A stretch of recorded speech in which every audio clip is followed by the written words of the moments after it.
آپ نے عام شام ایک حدیث سنی ہوگی کہ یہ کیلا حضرت اویس کرنے کے لیے اترا تھا. یہ ہماری عورتوں کو بھی پتا ہے اس حدیث کا. یہ کوئی حدیث نہیں ہے.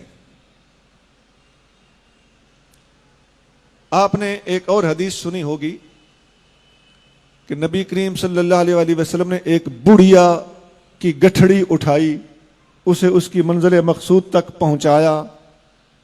اس بڑھیا نے پھر دعا دی, بیٹا کہنے لگی کہ محمد سے بچ کے رہنا, وہ جادو کرتے ہیں معاذ اللہ. حضور نے فرمایا وہ جسے تم یہ کہہ رہی ہو میں وہی ہوں. اس پر شاعری بھی کی ہوئی ہے لوگوں نے.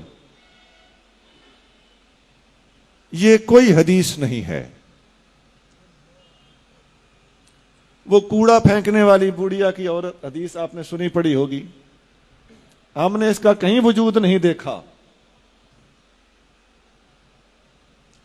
وہ حضرت بلال حبشی نے صبح کی اذان نہ دی تو سورج نہ نکلا. یہ سب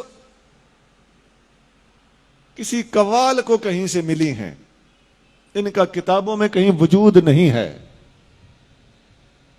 اب بتائیے یہ غضب صرف ہمارے مسلک میں ہو رہا ہے, کوئی اور یہ بیان بھی نہیں کرتا. وہ ایک جنگ میں صحابہ کرام نے دیکھا کہ فتح نہیں ہو رہی تو مسواک شروع کر دیا, تو کافر کو یوں لگا جیسے منہ میں درخت ڈالے ہوئے ہیں کہ دانت صاف کر کے ہمیں کھا جائیں گے. اس بات کا کہیں کوئی وجود نہیں ہے. میں نے کتنی ہی باتیں سنا دی آپ. وہ حضور صلی اللہ علیہ وسلم کے پاس ایک بندہ بیٹا لینے آیا تو وہ آپ نے فرمایا کہ تیرے نصیب میں بیٹا نہیں ہے. باہر نکلا تو امام حسین رضی اللہ تعالیٰ عنہ کھیل رہے تھے. آپ نے فرمایا 1 2 3 4. حضور باہر تشریف لے آئے. آپ نے فرمایا حسین بس. اب اس کا کہیں کتابوں میں کوئی وجود نہیں, محققین کے ہاں اس کا کوئی وجود نہیں. اس قسم کی باتیں ہیں. کچھ اور بھی بہت ہے, میں نے کافی ساری باتیں سنا دی ہیں. ایسی حدیثیں ہمارے ہاں ہمارے اہل سنت کے حلقوں میں, خاص طور سے عوامی حلقوں میں اور خواتین میں, اور خاص طور سے یہ جو ہم الحمدللہ معجزات کرامات کے سب سے زیادہ چونکہ ماننے والے ہم ہی ہیں, ہماری اس محبت عقیدت اور صحیح العقیدگی سے ناجائز فائدہ اٹھاتے ہوئے لوگوں نے اس قسم کی باتیں بھی ہمارے اندر داخل کر دی. میں نے پوری احتیاط سے کام لیتے ہوئے کچھ باتیں بتائی ہیں. میرے ذہن میں اور بھی وہ حدیثیں ہیں جن کو حدیثیں کہا جا رہا ہے, وہ حدیثیں نہیں ہیں. اور ایسا ہے کہ اگر آپ ان کو کسی خاص طور سے کسی سٹیج پہ بیان ہو رہی ہو تو عوام کا کیا قصور.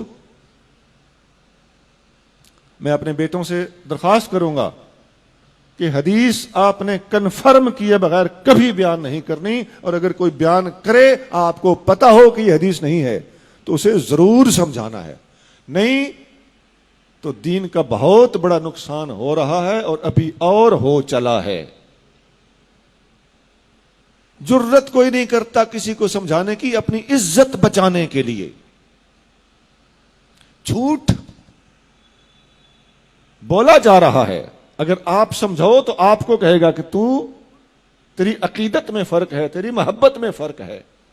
نہیں جناب, یہاں سے ہمیں کوئی راستہ نکالنا ہوگا, ہمیں یہ جرت کرنا پڑے گی, ہمیں حق گوئی سے کام لینا ہوگا. ہمیں فاروق اعظم کی طرح یقول الحق ولو کان مرا, فاروق حق بولتا ہے خواہ کڑوا ہو, اس کا مصداق بننا پڑے گا.